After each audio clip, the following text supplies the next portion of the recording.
Avec camarades, bienvenue dans l'émission. Émission spéciale. On a tenté de me buter. Et oui, c'est pas une blague. Donc, depuis quelques temps, j'étais en contact avec un autre contracteur, Mike Tango, qui appartenait au groupe Bakhmut et à la Task Force Napoléon. C'est un groupe de contracteurs proche de la Légion internationale ukrainienne. J'avais prévu de repartir en Ukraine. Mais vu qu'Azov ne me voulait plus parce que le gouvernement ukrainien, ils extradent. Depuis qu'ils veulent rentrer en Europe, donc quand j'ai été voir au consulat, il m'a dit, vu ma situation, c'était pas faisable. Et un jour, j'en parle à Mike, qui était devenu un ami. À force qu'on parle et tout, même quand il y a eu un mec de son équipe qui est mort, j'ai fait une vidéo pour lui. Je lui demande, est-ce que tu as une idée? Et il me propose de me faire passer.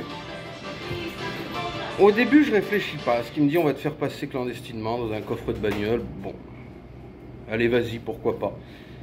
Mais après, ça me surprend bizarre. Parce que moi qui, bon, vous savez, je suis un voyou, bon. Pour moi, passer des frontières bizarrement et tout, c'est la normalité, mais pas pour les gens normaux. Et surtout que c'est très difficile de bosser pour un pays quand le pays ne vous veut pas. Parce que l'armée ne va pas vous soutenir. Ouais, dans ces cas-là, tu te fais capturer là-bas. Et ça, j'y pense après. Mais j'approfondis le truc. Je troll. Parce que je vois qu'à aucun moment, il ne me demande mes compétences, ni mon CV. Encore ça arrive. Je suis très connu dans le monde des contracteurs.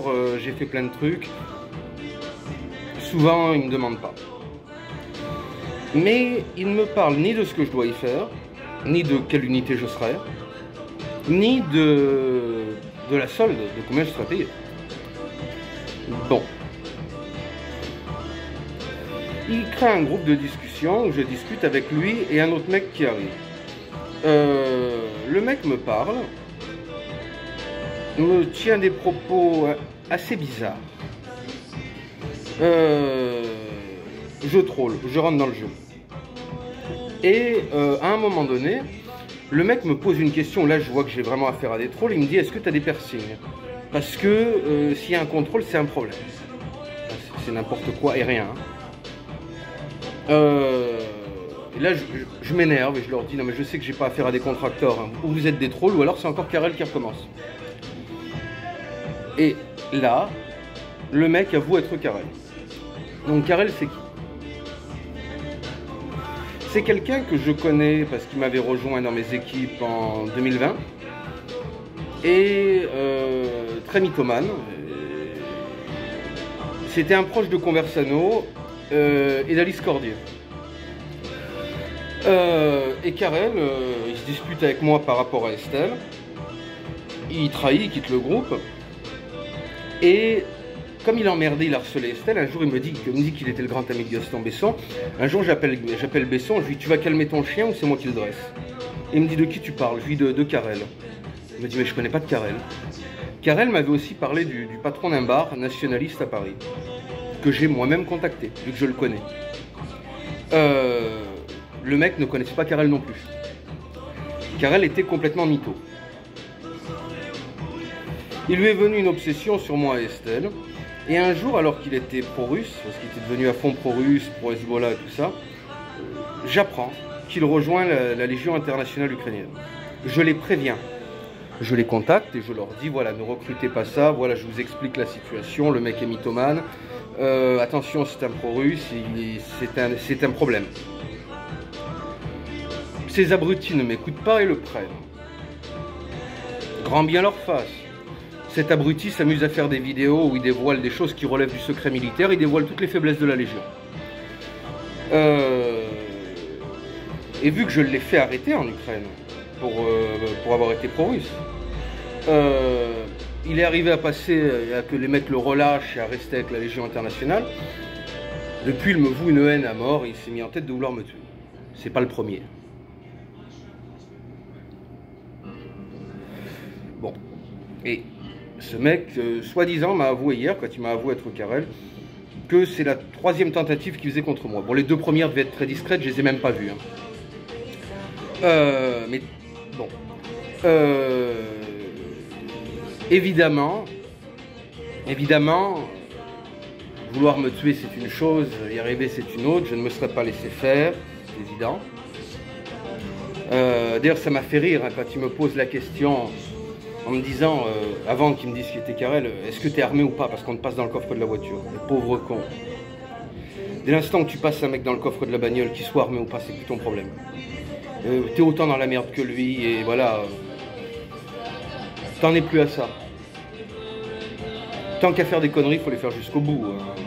Sans ça, c'est pas drôle. Un mec qui accepte de te faire passer clandestinement des frontières et tout, il s'en fout que tu sois armé ou pas. Et donc, il voulait me tuer, l'autre. Il l'a avoué, pour ça qu'il voulait savoir si j'étais armé ou pas.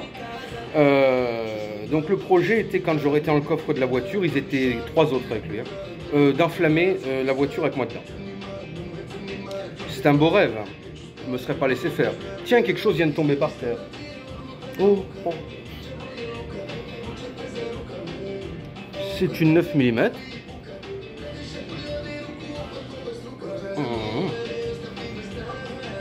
Ouais. Non, elle n'est pas à moi, elle n'est pas à moi. Non, monsieur le commissaire. Non. Je vous le jure sur la tête de monsieur le procureur. Ce n'est pas à moi, je ne me trimballe pas calibré, moi, monsieur. Non, je suis un honnête citoyen respectueux des lois. Je viens de trouver ça par terre, comme je l'ai dit. Je vais d'ailleurs la porter aux objets trouvés.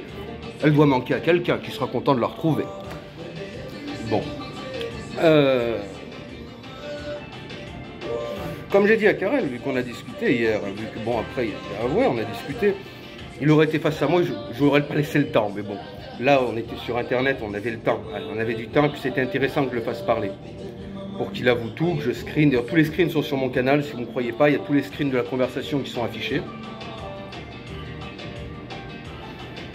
Bon, il veut me tuer. Déjà, il n'est pas poli, parce qu'il faut prendre un ticket pour ça, parce qu'il n'y a pas que lui, hein. Il y a une putain de file d'attente hein, quand même. Il y a plein de gens qui m'aiment pas. Il veut me tuer, ça ne me fait pas peur. Hein. Il me fait pas peur du tout, ce garçon. Bon, il veut me tuer, mais bon. Mais il utilise pour cela d'usurper des fonctions militaires ukrainiennes, vu que même s'il a la Légion internationale, ça ne l'autorise pas à aller faire des opérations ponctuelles à l'étranger. Ça déshonore l'image de l'armée ukrainienne, vu que je suis quand même recruteur pour le régiment Azov. Donc il veut s'en prendre à un recruteur du régiment Azov, c'est-à-dire à quelqu'un qui participe quand même activement à la défense ukrainienne. En l'occurrence moi. Bon, donc cette vidéo évidemment on va la transmettre à l'ambassade ukrainienne, ça m'évitera de faire un rapport. On va juste leur faire, on va transmettre la vidéo. On va aussi transmettre aux Français, hein, pourquoi pas, puisqu'il est français. Donc c'est amusant, là pour une fois je vais me farosser moi-même. Oui. Je vais m'auto-farosser. Bon. Mais pour vous dire à quel point certains sont tarés. Il a tenté son coup pendant plusieurs mois de m'infiltrer pour essayer de m'avoir. Bon, évidemment il n'y est pas arrivé. Mais bon, vous savez quoi? Il y a des mecs qui seront en stress. Il y a des mecs qui seront en colère. Et ben vous savez quoi? Moi je suis heureux. Vous savez pourquoi? Lui et 3 de ses copains, pendant 1 mois, ont préparé un plan pour me tuer. Ben, ça veut dire qu'il y a des gens pour qui je compte. Il y a des gens pour qui je suis important. Les mecs qui étaient prêts à aller risquer leur vie en allant m'affronter, prêts à se faire arrêter, prêts à risquer des années de tôle simplement pour moi. Si c'est pas une preuve d'amour, ça. Quand on dit la haine, c'est pas l'inverse de l'amour. Ah mais c'est vrai parce que là, j'ai presque l'impression qu'ils sont amoureux. Sincèrement, j'en suis très touché. Vraiment. Allez, dédicace à vous les mecs. Bon, par contre, pour vous, les emmerdes commencent. Évidemment, je préviens tous ceux qui regarderont cette vidéo que, comme je l'ai dit, je ne me laisserai pas tuer. Ces personnes avaient un projet de m'assassiner. Je n'irai pas les chercher. Mais si je viens les rencontrer, il est évident que j'agirai en utilisant ce qu'on appelle la légitime défense préventive. C'est-à-dire que je ne leur laisserai pas le temps de mettre la main dans la poche. Et c'est normal. Donc je tenais à vous en avertir, et je conseille d'ailleurs pour la sécurité physique de ces personnes, car j'ai aussi des amis partout, autant dans tous les pays d'Europe qu'en Ukraine, qu'en France, que pour la sécurité physique de ces gens et leur bonne survie, ils soient incarcérés pour leur projet. Je pense qu'en prison, ils seront plus en sécurité que dehors. Je n'appellerai pas à de la violence, évidemment, je condamne toute violence, je n'appelle pas à le faire. Mais je dis simplement que certains de mes amis pourraient agir de façon incontrôlée qu'évidemment je désapprouverais. Voilà ce que je voulais vous dire et pourquoi aussi je fais cette vidéo, afin de protéger ces gens contre d'éventuelles personnes qui voudraient maintenant vouloir s'en prendre à eux. Et que donc il faut protéger ces personnes, je sais pas, en les incarcérant, vu qu'ils ont quand même fait un délit de tentative de préparation d'assassinat. Donc voilà ce que je voulais dire dans cette vidéo. Allez, salut à vous, avec camarades.